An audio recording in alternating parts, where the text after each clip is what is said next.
Hi to everyone. It's Dr. Sheftall again with Truth in Science. Today's presentation is going to be an up-to-date discussion of the vaccine. It's December 22nd, and let's go ahead. Again, this is the bonafides page, which we'll skip. You can always come back and look at this if you want, but I would like everyone to take a look at my Patreon page and consider becoming a patron if you'd like to. I'd really appreciate it. This is a graph of new deaths. I don't really know what they mean by old deaths, but I guess they mean up-to-date deaths. The information that you've heard from the news media lately is that we're in the worst situation that we've ever been in. But if you look at the actual graph, you can see that that's not the case. And the reason they say that is because they're making the mistake of comparing the total deaths in the United States now, which are high, and it's because of seasonality, which we've talked about before, and very misleading diagnostic tests. The PCR test does not test for active virus, it tests for RNA, which can remain in your nasopharynx for months after you've recovered from the illness. But, and I made an entire video about that, and I'm going to put the links to my videos in the description. But just to explain what I'm talking about here, this is when this is when the virus was particularly hard on the Northeast United States. And New York is highlighted here. And as you can see, New York has actually reduced by 95% its deaths,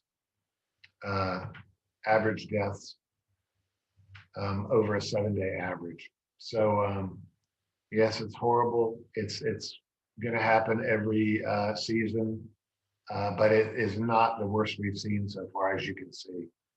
The other thing that's a little confusing for the media, evidently, is that they're comparing the total deaths for all the states in America, and you can see they're all listed here, and some of them are very close to zero, but very low, to the 7-day average, one region at a time. And that is very misleading.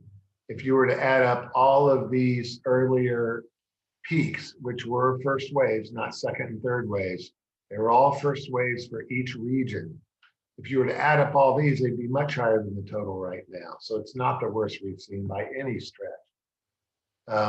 Again, just to explain what happened here that a lot of people are losing sight of, the virus hit the Northeast very hard first, and then it hit the southern states very hard in the summer, and then it hit the upper Midwest and plain states, and that's just beginning to tail off a little bit now. But if you see the way it exists right now, you can see that it's not the worst it's been by any stretch. Only when you compare it to the entire country, if you add all of the first waves together. Okay, so today, like I said, the discussion is about, the presentation is about the vaccine. Specifically that several patients, I think it's 5, have gotten anaphylaxis after getting the first dose of the Pfizer vaccine. In the trials, this occurred in 0.63%, which is a little more than 1 in 200 participants. We expect it to be higher in the general population because the trials did not include people who had a history of severe anaphylactic reactions before. Quickly, the difference between an allergic reaction and anaphylaxis is a matter of severity.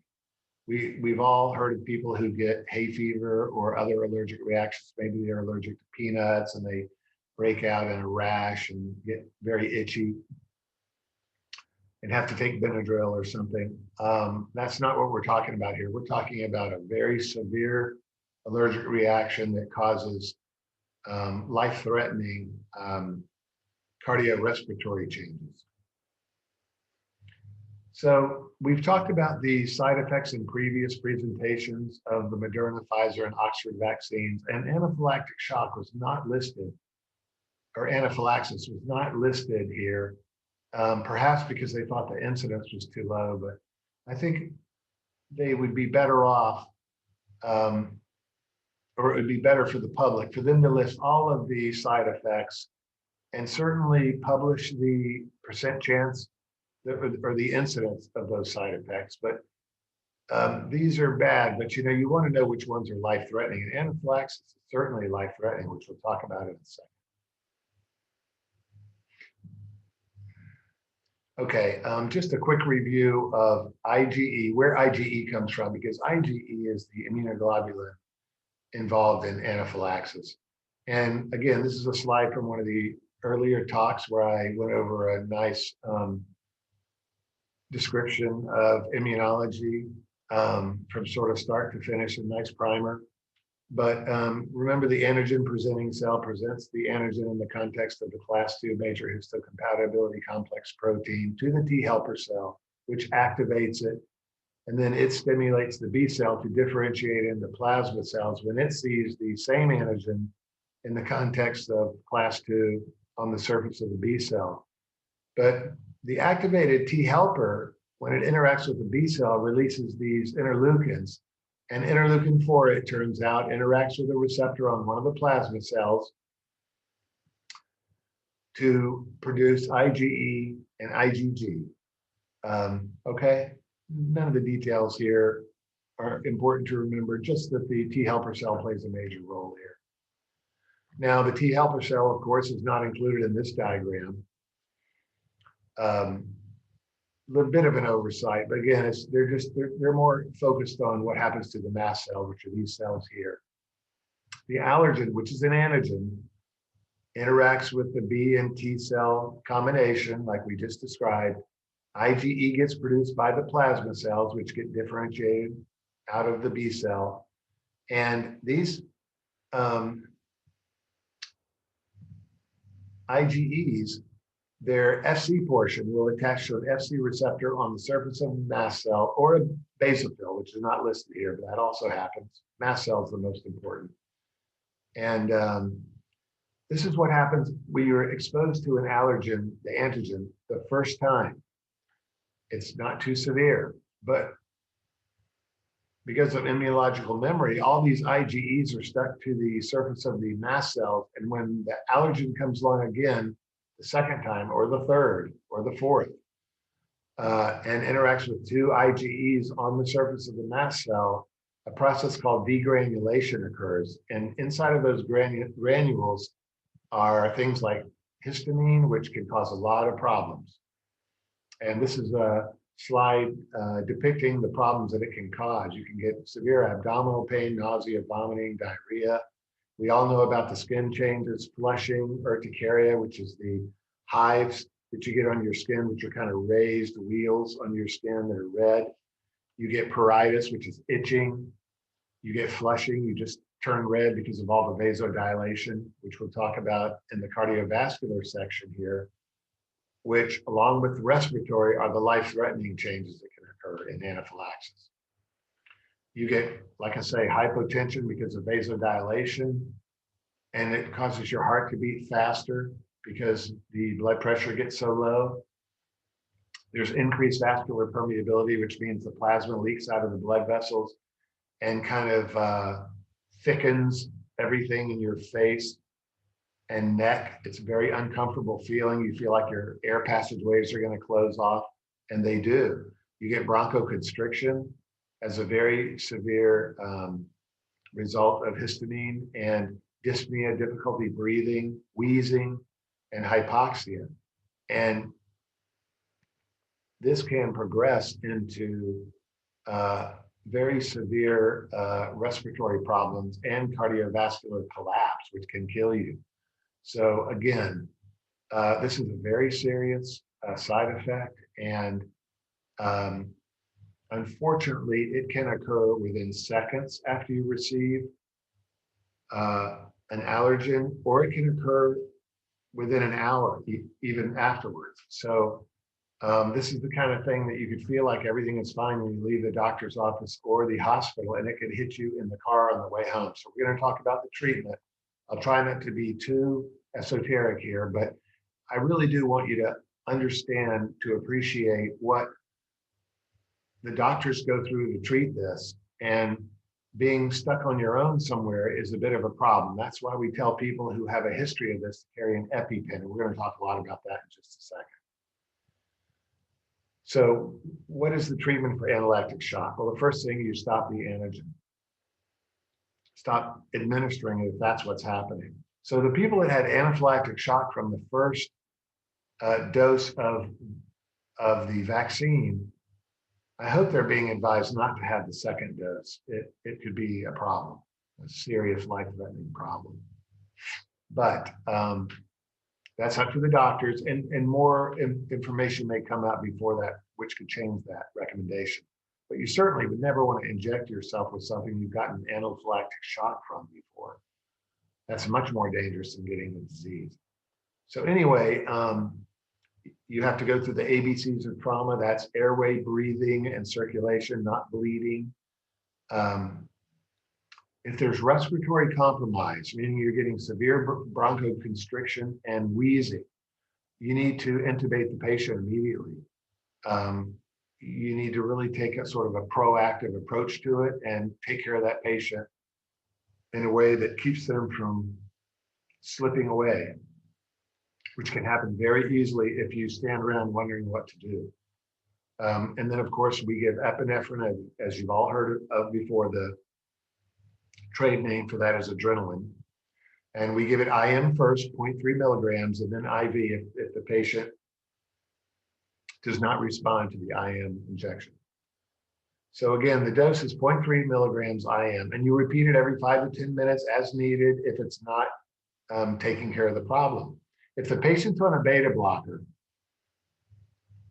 giving epinephrine can cause hypertension due to alpha stimulation. There's alpha and beta receptors in the heart and the blood vessels. And epinephrine is an alpha agonist and a beta agonist. But if they're beta blockers, you could get hypertension from all the alpha stimulation. For cardiovascular collapse, even though you've given epinephrine IV, you need to give it, even though you've given it IM, you need to give it IV. And if they're refractory to that, you need to start them on an epi drip. And that happened to one of the patients. I believe she was in Alaska, and she had to stay in the hospital for 2 nights. So this can be very, very serious. Like I said, it can result in a fairly rapid onset of death. So it's something to be aware of. It is very treatable though. And of course, we give bronchodilators like albuterol inhalers, antihistamines. There's 2 histamine receptors, H1 and H2. The H1 you can treat with diphenhydramine, and the H2, ranitidine. And if you remember, ranitidine is Zantac. And you don't hear about it too much anymore because it used to be used to treat gastroesophageal reflux disease. But since the invention and use of omeprazole, which is a hydrogen potassium ATPase inhibitor, ranitidine is kind of fallen by the wayside because omeprazole is more effective. But of course, we also treat with corticosteroids. So this is my little pet peeve here. It talks about the cost of treatment. And of course, saving your life is more important than cost, but it's just another one of these things where I feel like the people in America are forced to pay outrageous prices for some of these things. This is an ampule of epinephrine or adrenaline. You can see the word there if you look carefully. And I want you to look over here. It says there's 1 milligram in this amp. It's a 1 mil amp and it has 1 milligram in it. And the dose is 0.3 milligrams. So there's 3 IM doses in here.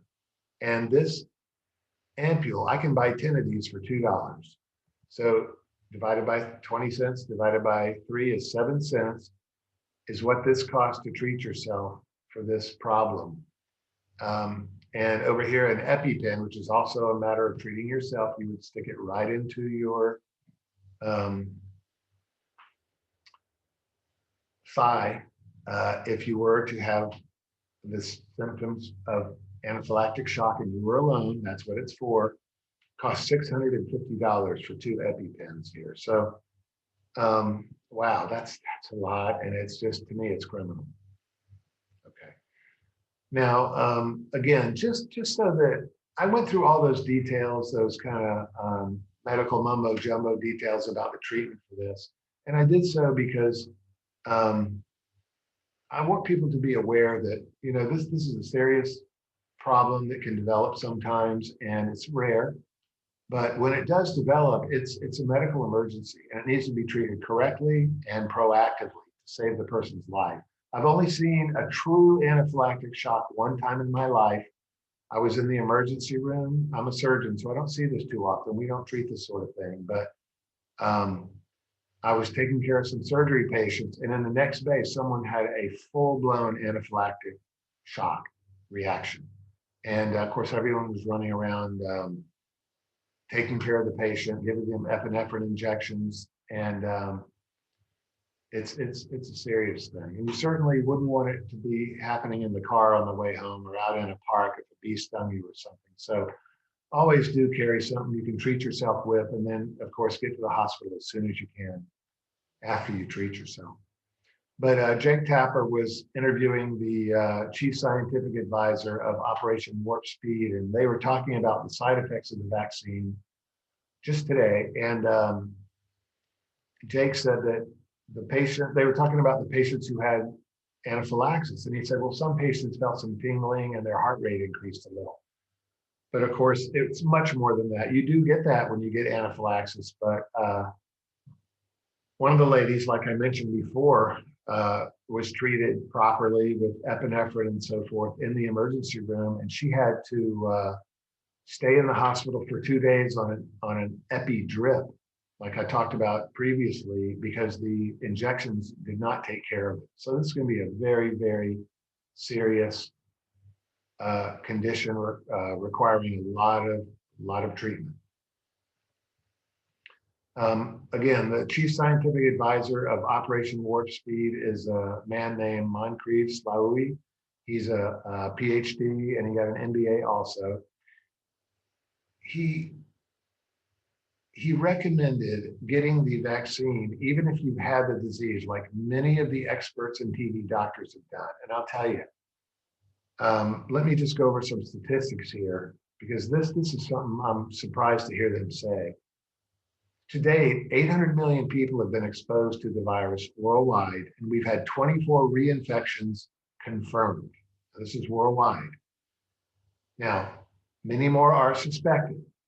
So let's just pretend that the number is 800 instead of 24, which would be a lot more. Not that many are suspected so far. You would still have less than a 1 in a million chance of getting reinfected. Okay, if 800 people have been reinfected so far and 800 million people have already been exposed, you would have less than a 1 in a million chance of being reinfected. This is if you don't take the vaccine. Now, first, let me point out, I'm not an anti-vaxxer. I believe very strongly in vaccines in general, but I do believe they need to be looked at very carefully. There have been a lot of problems with vaccines. But the net of it is that vaccines have been responsible for saving more lives than almost anything, except possibly putting chlorine in the water to clean it. That was a big one too. But vaccines have been incredibly helpful to mankind. So I'm not against vaccines, but I do believe you need to look into it. And this is a special case of wanting to vaccinate someone who's already protected, except for like 24 reinfections out of 800 million people. And again, let's take the number 800 reinfections just to show how extreme a statement that is to ask people to take the vaccine when they've already had the disease. So let's look at it for a second. You'd have a 1 in a million chance of getting reinfected if you don't have the vaccine. And this is for a disease where you only have a 1 in 1,000 chance of dying if you get the disease. Okay, so that means there's a 1 in a billion chance of dying if you don't get the vaccine And that's if you get the disease, which isn't guaranteed. And that's if 800 people have been reinfected instead of 24. So the odds of dying from this, if you don't get the vaccine, assuming you've already had the disease, you've already been exposed to it, is so minuscule. I can't believe they're recommending that people take a vaccine that we don't even know about the long-term side effects yet. And of course, it's much less if you're under 70 years of age. A lot of this is age dependent. A lot of this is analysis of doing this or that depends on your age. I talked a lot about that in a presentation I did on, I think we entitled it, Should My 87-Year-Old Mom Have the Vaccine? So you can look that one up if you want. It'll all be in, all the links will be in the description below. Dr. Slaoui also said it is safe to get the vaccine if you've had the disease after he recommended that you do it. So I certainly hope so. Gosh, the chances of dying are 1 in a billion if you don't get the vaccine. So, and that's if you assume 800 people have been reinfected, which only 24 have been confirmed so far. So anyway, I've talked about this a lot in the vaccine presentations I've done. And I just want people to just think about the odds of things happening before they do something that could be dangerous. We don't know yet. We don't know the long-term side effects at all. So thank you very much. That's the end of tonight's presentation. Oh, I wanted to mention one more thing. I'm very sorry. We don't know what the thing is that the people are allergic to yet in the vaccine. There is an entity called polyethylene glycol, PEG, that is suspected to be the culprit, okay? And polyethylene glycol is in some cosmetics. So people possibly could have gotten sensitized by using certain cosmetics or something. And then because remember, the first time you encounter the allergen, you don't get anaphylaxis. It's the second time when you're sensitized to it. Like if, let's say you're allergic to bee stings. Well, the first time a bee stings you, it won't send you into anaphylaxis. But the second, third, or fourth time it could. And so anyway, polyethylene glycol is the entity that is being studied now because it's in both the Pfizer and the Moderna vaccines. And they suspect that could be the culprit. We don't know yet. I just wanted to mention that. And it could prove to be something else. So anyway, this is the final slide. Thank you very much for watching. Please take a look at my Patreon page and consider becoming a patron so that I can keep producing these things. And thanks again for watching, and I will see you down the road. And I plan to give updates maybe every week or so on the vaccine, or when I hear someone on television, expert or someone, say something that's a little misleading, I will make a presentation that night and try to set the record straight. So thank you very much, and I'll see you down the road.